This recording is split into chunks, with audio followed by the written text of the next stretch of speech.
Hello everyone and welcome to week 2 of your health promotion programme. I'm Alison and I'm going to be taking you through today's topics, which are fruit and vegetables and carbohydrates. So from last week, if we look at the food pyramid, we remember that fruit and vegetables are on the bottom of the food pyramid and they're in the largest section of the Eat Well guide.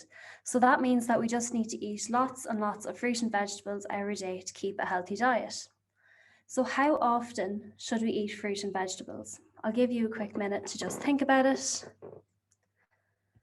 5 to 7 times. So that just means that we need to eat 5 to 7 portions of fruit and vegetables every day so that we can keep healthy.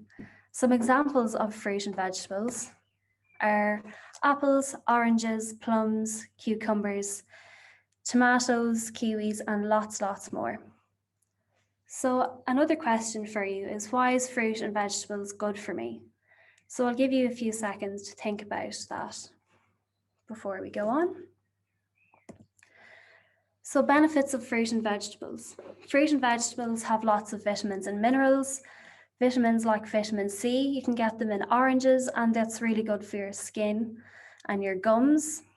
Fruit and veg contain fibre to help our digestion. They help our bodies fight infection and heal wounds, so that if we are sick and we normally have a healthy diet, we'll be able to fight the infection and get better quicker.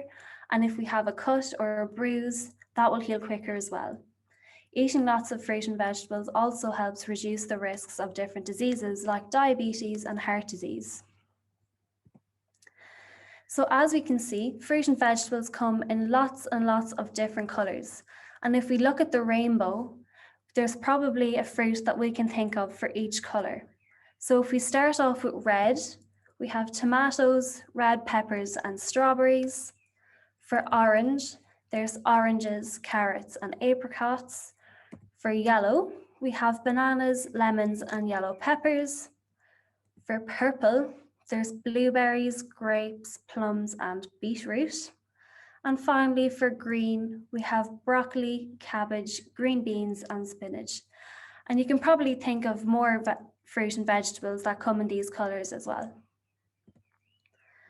So if we remember from the beginning, how many portions of fruit and veg do we need every day to be healthy?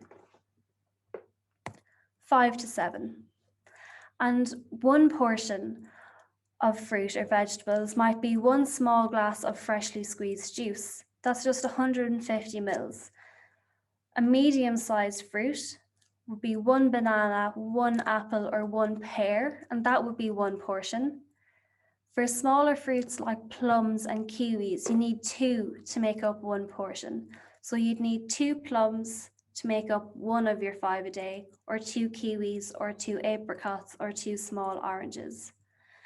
Another way we can have one portion is just a handful of berries or grapes, a cereal bowl of vegetables, or salad or vegetable soup, or 3 dessert spoons of cooked vegetables. So when you have your dinner, you probably have more than one portion of fruit and vegetables. You might have a portion of carrots and a portion of broccoli. So if you want, you can taste the different vegetables and you might get some ideas in your athlete pack. Our next topic for today is carbohydrates. And again, if we look at the food pyramid, we can see that carbohydrates are the second level. It's a bit smaller, so that means we need to eat a little bit less carbohydrates than we do fruit and veg. So how often should we be eating carbohydrates? 3 to 5 times every day. And what are some examples? We have bread, pasta, porridge, and rice, and lots more. So why do we need carbohydrates? Okay, so benefits of carbohydrates. Carbohydrates give us lots of energy, and they also contain lots of fibre to help our digestion. But what do we need the energy for? We need the energy to keep us alive and to keep our lungs breathing and our heart beating. We need it for everyday activities like walking and doing housework, and as well as going to the gym and going to competitions. If we eat lots of carbs, we'll have lots of energy so we can put as much effort into our training as we can. So which do we think is better for us, brown bread or white bread? Brown bread and brown carbohydrates contain more fibre. So if we eat brown pasta, rice or bread, they will fill us up more because there is more fibre in them. And fibre helps to move food through your tummy and stops us from getting constipated. But if we're eating lots of fibre, it's important that we drink lots of water to help the fibre work in your tummy and gut.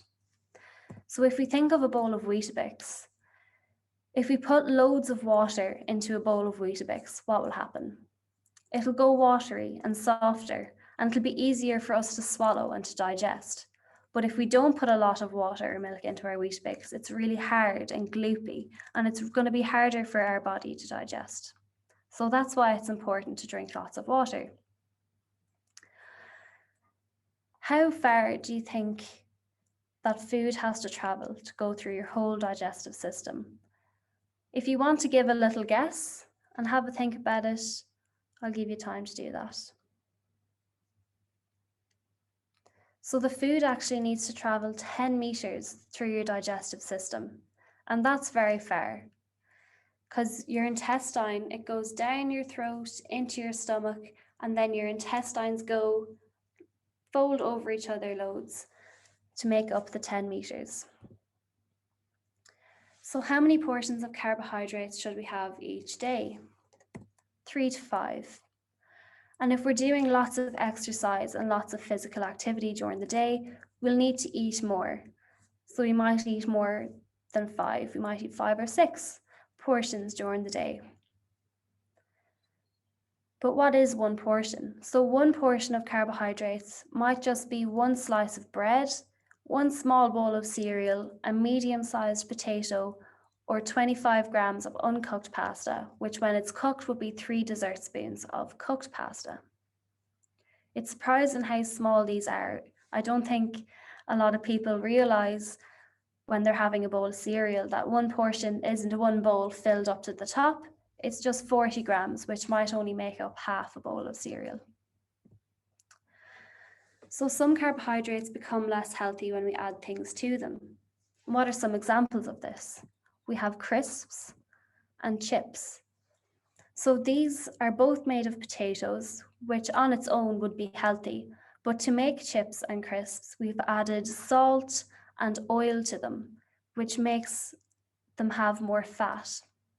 So instead of chips, we could have a baked potato, you could have mashed potato, or you could bake your ovens in the oven instead of using a fat fryer. And instead of crisps, we could have popcorn. Not toffee popcorn though, or salted popcorn. You can buy unsalted popcorn in the shop, which would be the healthier option instead of crisps. So for next week, we have a bit of a task for you. We're going to ask you to make one healthy change in your diet. So if you're used to using white bread instead of brown bread, we're going to ask you to try and have more brown bread. Or if you usually have sugary cereal in the morning, you could try porridge or Weetabix, or a healthier, less sugary option. Or you could have brown pasta or brown rice.